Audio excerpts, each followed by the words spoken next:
Hey everyone, in today's video I'm going to show you how to lift your eyelid without using surgery. Now this has become kind of trending on TikTok and Instagram. I'm first going to show you how my eyelids look. I don't have super hooded eyes. They're a little bit hanging at the end, but nothing too crazy. But if you do have hooded eyes, this is going to give you even more results. So I'm going to use these face stickers. I will link down in the description bar where I got these from. But this is how they look, and I'm just going to show you how I apply them. Now this is how it looks. It comes with like a clear end with a little hole. So the package also comes with like an elastic string. I'm not really sure how you call it, but you can put it into the hole and this way you have it attached. Now you want to take your another elastic and do the same thing at the other side. And then you want to take off the little layer so it becomes sticky, and then you want to apply it onto your skin. Now where you want to place it kind of depends on your eye shape, on your face.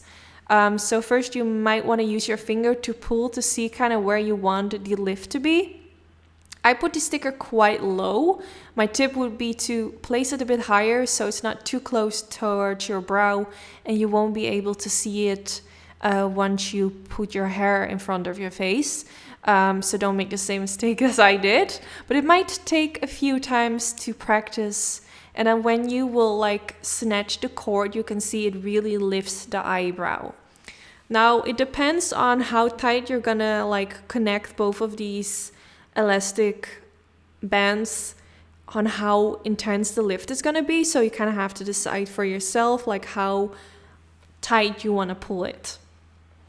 So I'm just gonna make sure that my hair is out of the way. I'm just kind of putting my hair up a little bit so I can connect the elastics underneath my hair. And then after that, I can pull my hair over it so you won't be able to see it. So I'm just kind of following the line of where I applied the stickers.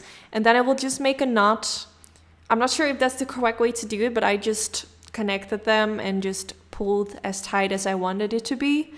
Then I removed the clip that I used for my hair, and this is the end results. So I hope this video was helpful on how to lift your eyes without surgery. Of course, my eyes are not super hooded, so if you have hooded eyes, the result is gonna be even bigger. So yeah, I hope this video was helpful. Don't forget to give this video a thumbs up if you enjoyed, and hopefully I will see you all in the next video. Bye guys!